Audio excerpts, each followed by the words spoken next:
Please ہماری video کو like کریں، شیئر کریں اور ہمارے چینل کو سبسکرائب کریں۔ بسم اللہ الرحمن الرحیم۔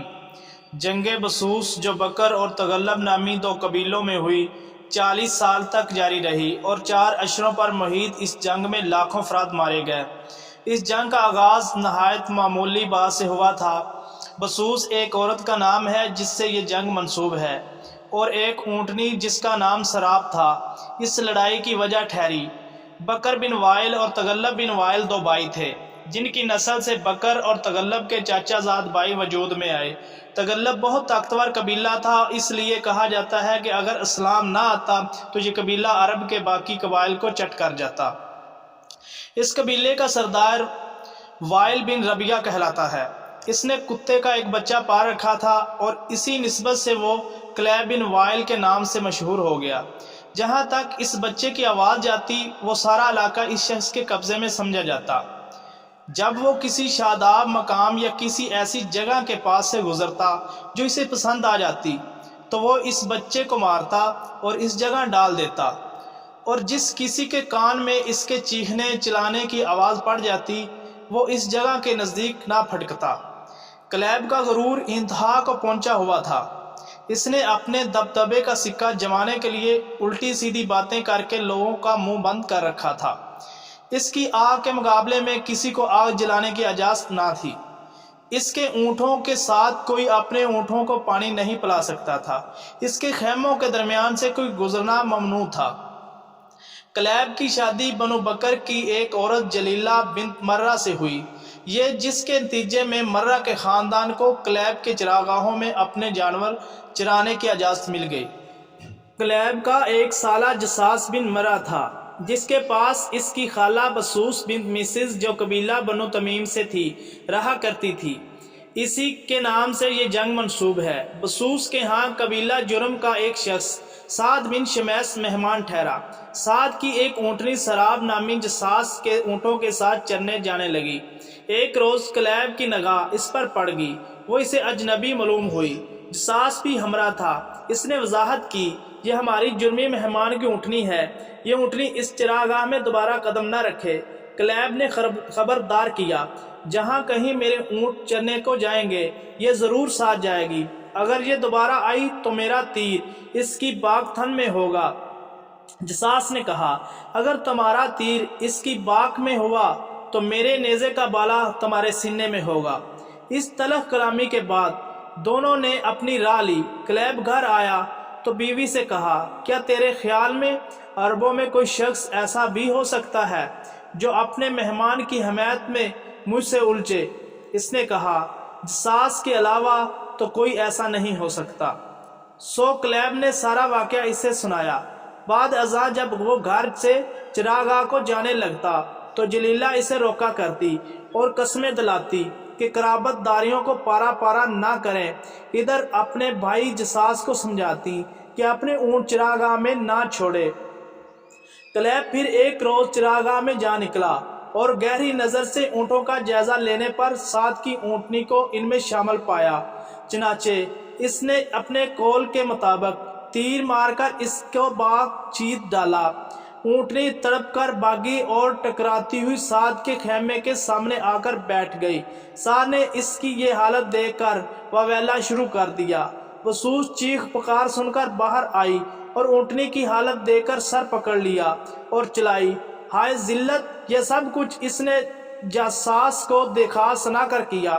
جساس نے بسوس اور سعد دونوں کو دلاسا دیا اور کہا، گھبراؤ نہیں، میں عن قریب اس اونٹنی سے کہیں بڑے اونٹ کو ختم کرنے والا ہوں، میں تو غلال کو ختم کرنے والا ہوں۔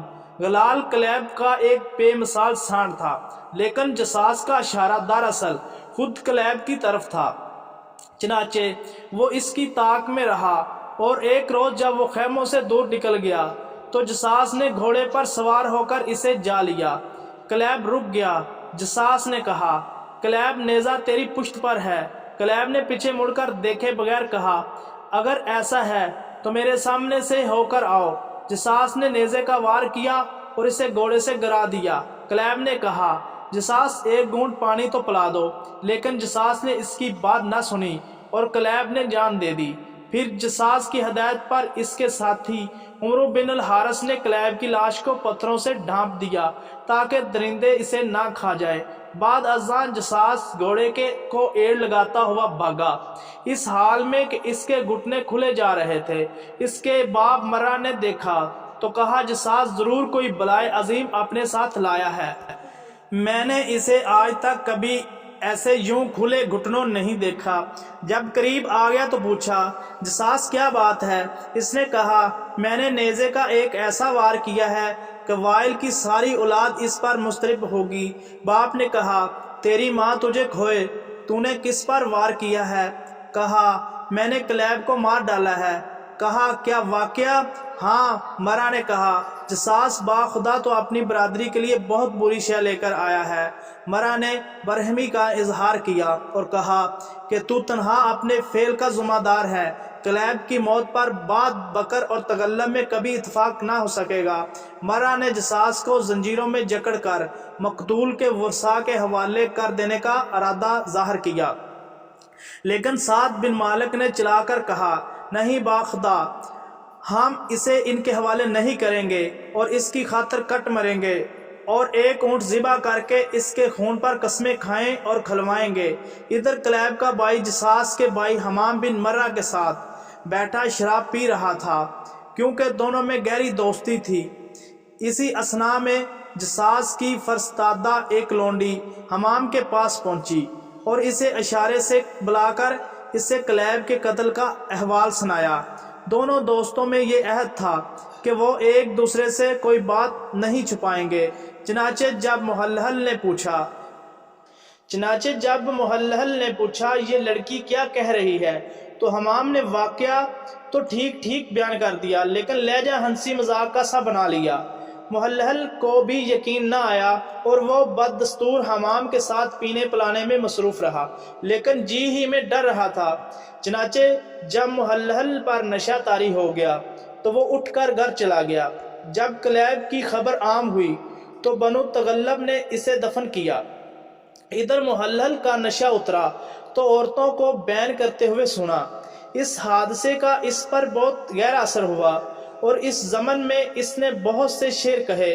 پھر وہ اس جگہ گیا جہاں کلیب کو قتل کیا تھا اور اس کا خون دیکھا اور اس کی قبر پر گیا، پھر اپنے بال کاٹ ڈالے، اپنے لباس کو مختصر کر لیا، عورتوں سے علیحدگی اختیار کر لی اور جوے شراب کو خود پر حرام کر لیا۔ بعد ازاں اپنے خاندان کے بعض لوگوں کو جساس کے باپ مرہ کے پاس شرائط قصاص کی گفتگو کے لیے بھیجا، لیکن بات چیت ناکام رہی اور بنو شیبان اور بنو تغلب کے درمیان جنگ چھڑ گئی، جس کا سلسلہ 40 برس تک آئے دن ہونے والی باہمی جھڑپوں، عداوت اور خون ریزی کی صورت میں جاری رہا۔ آغاز کار میں بنو بکر کے اکثر گھرانوں نے جساس کے اس فعل کو سراسر زیادتی تصور کرتے ہوئے بنو شیبان کا ساتھ دینے اور اس جنگ میں ملوث ہونے سے اجتناب کیا۔ اس زمن میں حارث بن عباد البکری کا نام خاص طور پر قابل ذکر ہے۔ وہ نہایت درجہ شریف النفس اور صلح جو انسان تھا۔ اس انسان نے اس جنگ سے شرکت سے مکمل طور پر احتراز کیا، یہاں تک کہ محلحل نے اس کے بھتیجے بیجرین کو قتل کر ڈالا اور کہا جا کلیب کی جوتی کے تسمے کا بدلہ اترا۔ حارث نے اس کے قتل پر بھی صبر و تحمل کا مظاہرہ کیا اور کہا اگر اس قتل کے بعد بنو تغلب اپنے قصاص کو مکمل سمجھیں اور لڑائی ختم ہو جائے تو مجھے منظور ہے۔ لیکن جب اس کو معلوم ہوا کہ محلحل نے بجیر کو صرف کلیب کی جوتی کے تسمے کا قصاص سمجھا ہے تو پھر اس کا خون بھی جوش میں آ گیا کہ ایک باعزت انسان کا قتل جوتی کے تسمے کے بدلے یہ تو مہنگا سودا ہے۔ چنانچہ اس نے باقاعدہ طور پر بنو بکر کی قیادت کرتے ہوئے یوم قزطہ میں شرکت کی۔ بنو بکر کی تعداد چونکہ بنو تغلب سے کم تھی، اس لیے حارث نے یہ تجویز پیش کی جنگ میں عورتوں سے بھی مدد لی جائے، ہر عورت کے پاس ایک مشکیزہ اور ایک ڈنڈا ہو اور انہیں لشکر کی پشت پر رکھا جائے تاکہ لوگ زیادہ ان کی وجہ سے جان توڑ کر لڑے۔ علاوہ ازیں بنو بکر اپنے لیے کوئی خاص نشان مقرر کر لے جن سے عورتیں ان سے شناخت کر سکیں اور اپنے زخمیوں کو پانی پلائیں اور دشمن کے مجروحی کو ڈنڈے سے ختم کر دیں۔ چنانچہ بنو بکر نے نشانی کے طور پر اپنے سر منڈوا لیے اور اسی نسب سے یہ مارکہ یوم التحالق گیسو منڈوانے کا دن بھی کہلایا۔ حجدر بن ربیعہ بنو بکر کا ایک پست قد کم رو شخص تھا۔ حیدر کا مطلب پست قد ہے۔ اصل نام ربیعہ تھا۔ کوتاہ قامتی کے سبب حجدر مشہور ہو گیا، جس نے بال بڑھا رکھے تھے مگر تھا بڑا شاہ سوار۔ اس نے کہا اگر اس نے میرا سر مونڈ دیا تو میری رہی صحیح شکل بھی بگاڑ دو گے، سو میرے بال کل بنو تغلم کے مقابلے میں اولین سوار کے لیے چھوڑ دو، یعنی کل میں دشمن کے مقابلے میں سب سے آگے آگے ہوں گا، اگر ایسا نہ کر سکوں تو میرا سر مونڈ دینا۔ حجدر کول کا پکا نکلا اور لڑتے لڑتے زخموں سے چور ہو کر گر پڑا، مگر ستم ظرفی یہ ہوئی کہ اس کے بال دے کر بنو بکر کی عورتوں نے اسے دشمن کا سپاہی سمجھا اور ہلاک کر دیا۔ اپنے زخمیوں کی نگاہ داشت اور دشمنوں کی سرکوبی کے علاوہ عورتیں اپنی اپنی رجز خوانی سے مردوں کو جوش دلانے میں بھی مصروف تھیں۔ چنانچہ بتایا جاتا ہے کہ الفند زمانی کی ایک بیٹی اس روز کپڑے پھاڑ کر چلائی، جنگ جنگ جنگ جنگ، تپش گرما گئی اور بڑک اٹھی ہے اور ٹیلے اس پر ہوں گے، چاشت کے وقت سر منڈوانے والے کتنے اچھے ہیں۔ حارث بن عباد نے اس جنگ میں بڑی بہادری دکھائی اور کشتوں کے پشتے لگا دیے اور اس مارکے میں بنو بکر کا پلی بارہ ہو گیا۔ ایک دلچسپ واقعہ یہ ہوا کہ حارث نے محلل کو گرفتار کر لیا، مگر وہ اسے پہچانتا نہ تھا۔ خود اسے سے کہنے لگا مجھے عدی کا پتہ دو تو میں تمہیں چھوڑ دوں گا۔ عدی محلل کا اصل نام تھا۔ محلل نے کہا اگر میں تمہیں اس کا پتہ بتا دوں تو پھر تم پر یہ خدائی عہد رہا نا؟ کہا ہاں۔ اس نے کہا تو پھر میں ہی عدی ہوں۔ اس پر حارث نے اس کی پیشانی کے بالوں کی لٹ کاٹ کر ڈالی اور اسے چھوڑ دیا۔ پیشانی کی لٹ کاٹ کر چھوڑ دینا گویا غلام بنا کر آزاد کر دینے کے مترادف ہے۔ اس کا یہ شعر اسی سلسلے میں ہے۔ ہائے میرا افسوس عدی پر، میں نے عدی کو ایسے وقت پر نہ پہچانا جب وہ میری دسترس میں آ چکا تھا۔ مختصر یہ کہ 40 برس کی اس خون ریزی میں دونوں قبیلوں کا شدید جانی نقصان ہوا۔ المنذر ثالث بادشاہ ہیرا کی کوششوں سے دونوں فریقوں میں صلح ہوگی۔ خود محلل نے بھی اس طویل نحوست پر اظہار تاسف کیا اور اسے ختم کرنے کا مشورہ دیتے ہوئے خود یمن کا سفر اختیار کر لیا۔ اگر ہماری یہ ویڈیو آپ کو اچھی لگے تو پلیز ہماری ویڈیو کو لائک کریں، کمنٹ کریں، شیئر کریں اور ہمارے چینل کو سبسکرائب کریں۔ شکریہ۔